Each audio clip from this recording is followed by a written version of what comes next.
My name is Stephen Round, and I am a second grade teacher in the Providence School Department.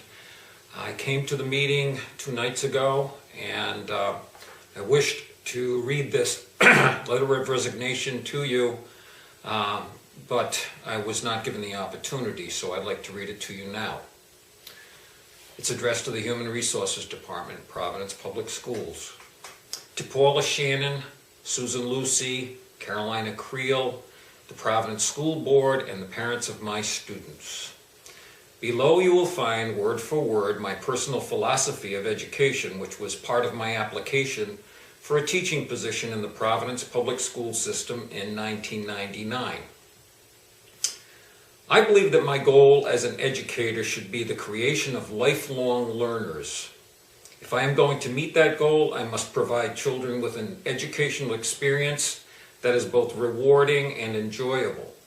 Therefore, it is important for students to understand how the knowledge received in the classroom will benefit them in the real world. It is my responsibility as a teacher to find various ways to make the process possible.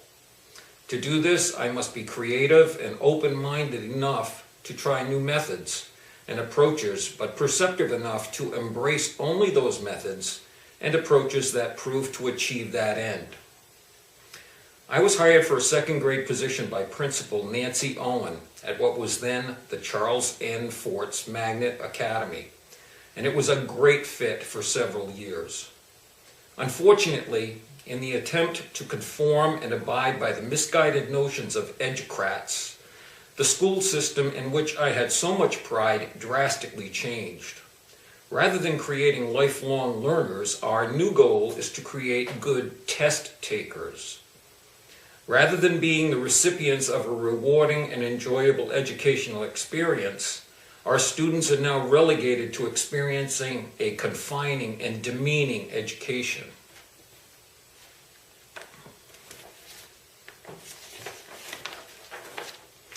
Let's take a look at their typical day.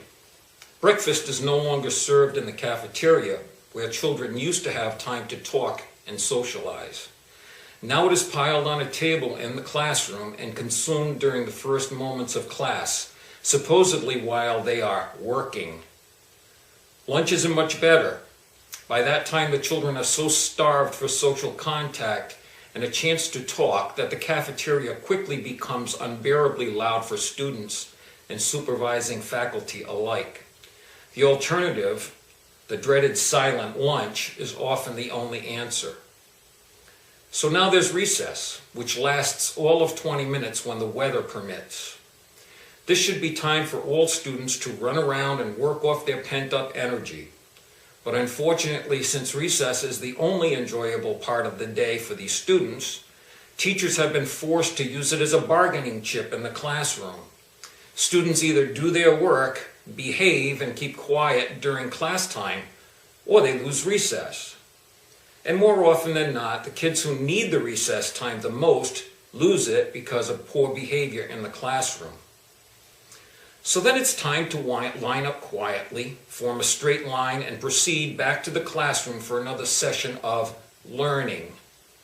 It's no small wonder that we have such a high rate of behavior disorder within our classrooms. I personally had 2 children in my class of 26 who were and still are severe behavior problems, and at least 6 more who would be considered moderate BD. Actually, there were only 4 or 5 children in the entire class who could consistently hold it together day after day without getting into trouble. My hat goes off to them. And as for the classroom experience itself, any type of fun activity is gone. Classroom pets? Gone. Parties to celebrate birthdays and special holidays? Gone. Gone. How about field trips? Those adventures out into the real world to experience what it's like to live on a farm. Trips to the zoo, and even the experience of visiting a real museum. Gone, gone, gone. And finally, my determination to be creative and open-minded enough to try new approaches to teaching. Ha!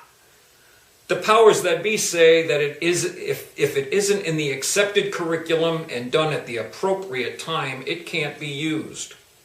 Why, I was even prohibited from tutoring my neediest students, my so-called dyslexic students, on my own time and after school. Not just once, but twice in 2 separate schools. And this was after my principal and the students' parents had approved of what I was doing.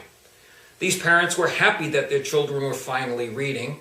The students were happy to know that they really weren't stupid.